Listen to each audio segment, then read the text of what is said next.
Hello students, welcome back to NCRT Filter. So today we will start with NCRT Histories chapter 2 from hunting gathering to growing food. So let's start. Tushar's train journey. Tushar was going from Delhi to Chennai for his cousin's wedding. They were traveling by train and he had managed to squeeze into the window seat, his nose glued to the glass pane.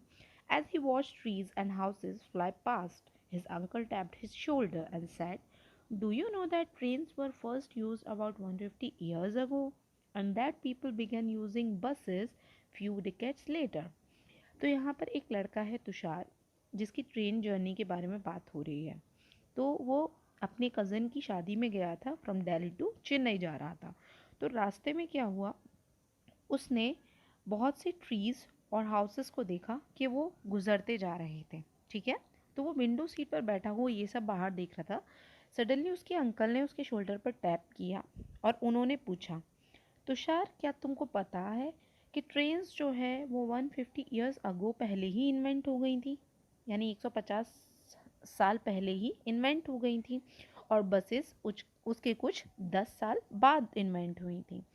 Tushar wondered, when people couldn't travel quickly from one place to another, did they spend their entire lives wherever they were born? Not quite. तो तुषार सोचने लगा कि अगर पहले मतलब trains और buses ये जो है बाद में इन्वेंट हुए थे, तो जो उससे पहले के लोग थे वो लोग क्या हमेशा एक ही जगह पर रहते थे? वो क्या ट्रैवल नहीं करते थे इधर से उधर? ठीक है।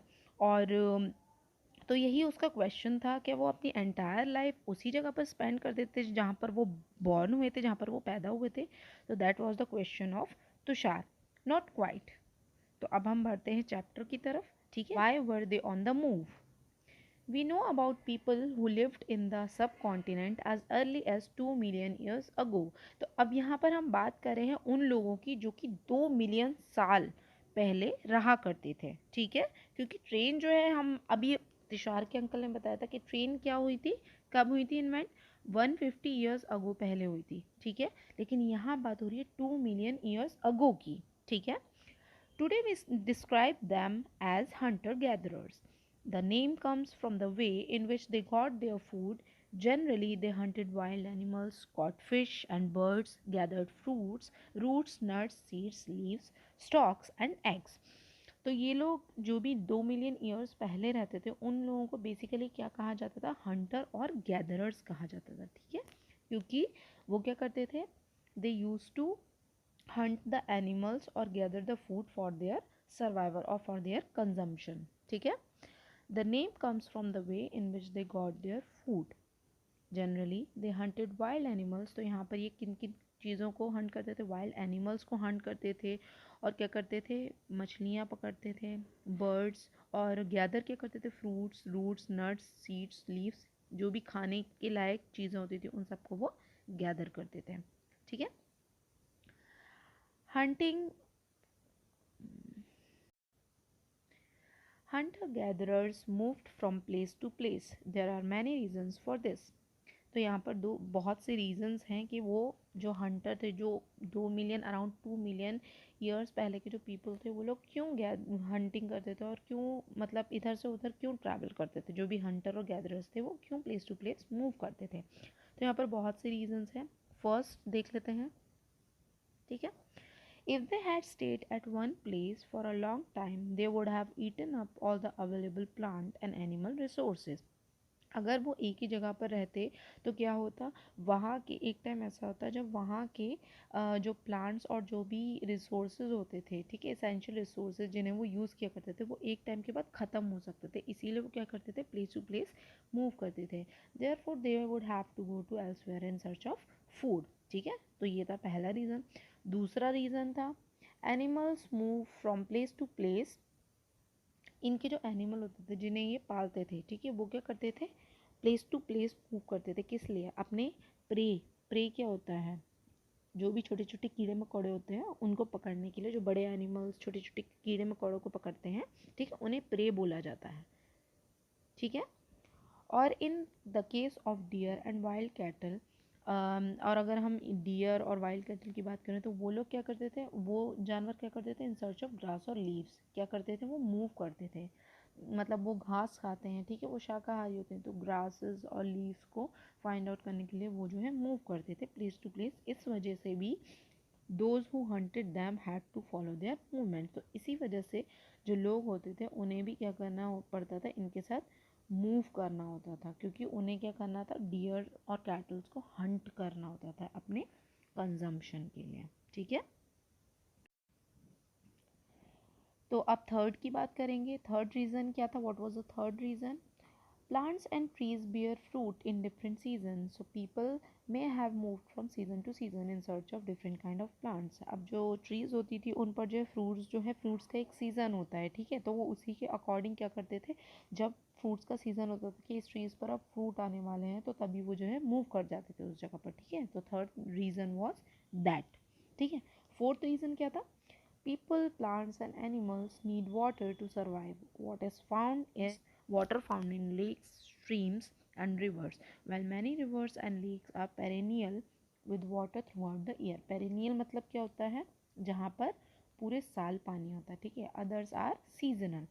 तो यहाँ पर बहुत सी वाटर बॉडीज़ हुआ करती थी जिनकी वजह से लोगों को मूव करना होता था, ठीक है, क्योंकि एक जगह पर जैसे मैंने बताया था कि वो वहाँ के रिसोर्सेज कंज्यूम करते थे, तो एक टाइम ऐसा आता था जब सारे रिसोर्सेज ख़त्म हो जाते थे, तो वहाँ का जाहिर सी बात है पानी भी ख़त्म हो जाएगा। तो बहुत सी जो वाटर बॉडीज़ जैसे लेक, स्ट्रीम्स, ये जब होती थी तो ये कुछ होती थी पेरिनियल, ठीक है, जिनमें through out the year water रहता था, और कुछ होती थी जो कि सीजनल होती थी, ठीक है। तो इसकी वजह से उन्हें क्या करता पड़ता था, मूव करना पड़ता था, जिससे कि एक जगह के रिसोर्सेज ख़त्म ना हो, ठीक है। People living on their banks would have had to go in search of water during the dry seasons, winter and summer, ठीक है।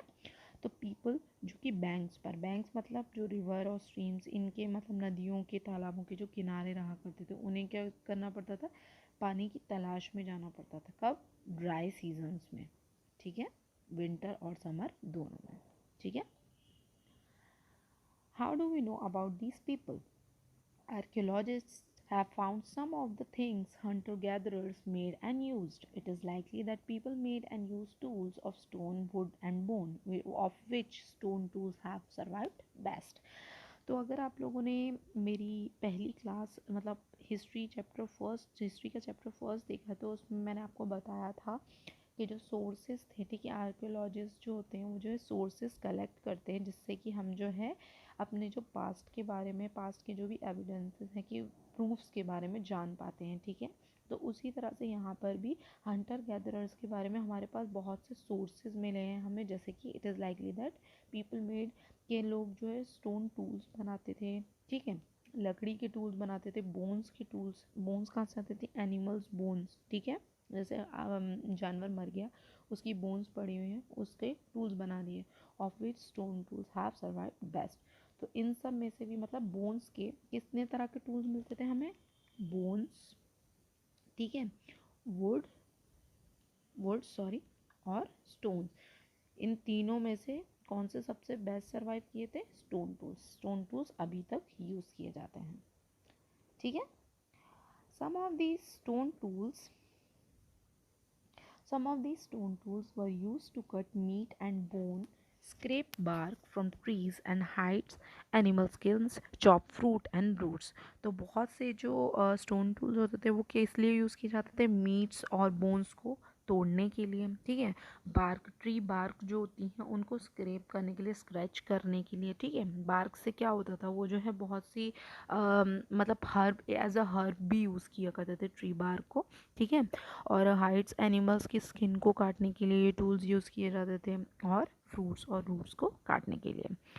Some may have been attached to handles of bone or wood to make spears and arrows for hunting, ठीक है। तो इनमें से जो कुछ stones होती थी वो कैसे यूज़ की जाती थी, उन्हें जो है हम जो है वुड के हैंडल पर लगा देते थे, ठीक है, जैसे एक लकड़ी ली, उसके हैंडल पर हमने क्या किया, स्टोन को बांध दिया, तो उन्हें क्या कहा जाता था, वो कहलाते थे स्पीयर्स एंड एरोज, जिन्हें वो कैसे यूज़ किया करते थे, थ्रो किया करते थे। कुछ इस तरह से आप देख सकते हैं, जैसे ये है वुड, ठीक है, यहाँ पर उन्होंने कुछ ऐसा लकड़ी का जो है ये स्टोन का वो ले लिया, ठीक है, इसे हटा देती हूँ मैं, ठीक है। तो ये हो गया एक तरह से स्टोन टूल हो गया।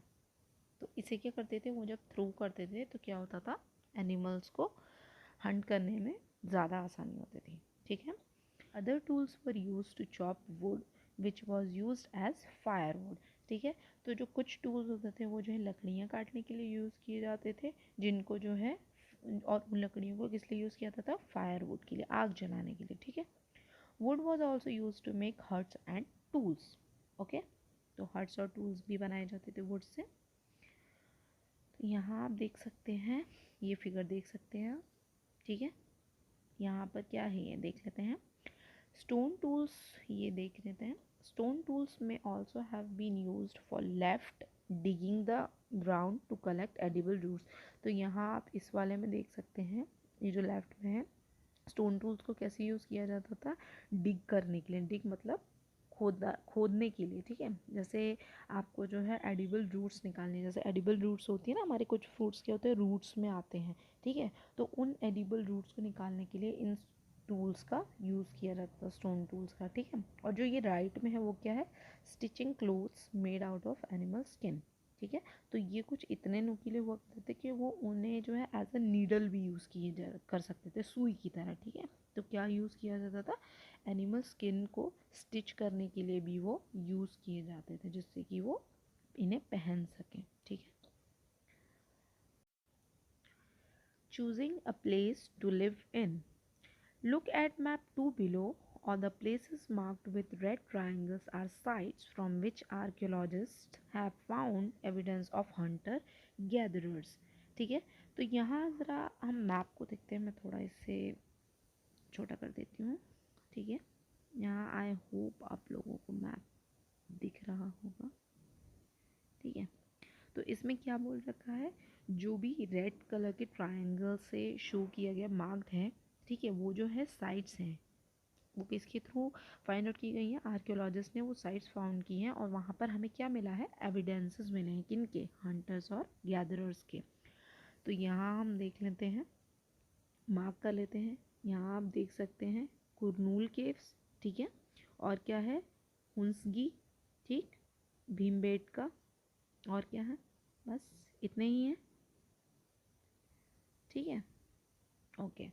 तो इन तीनों को आप याद रखेंगे कि ये तीनों जो साइट्स हैं क्या है, भीमबेटका,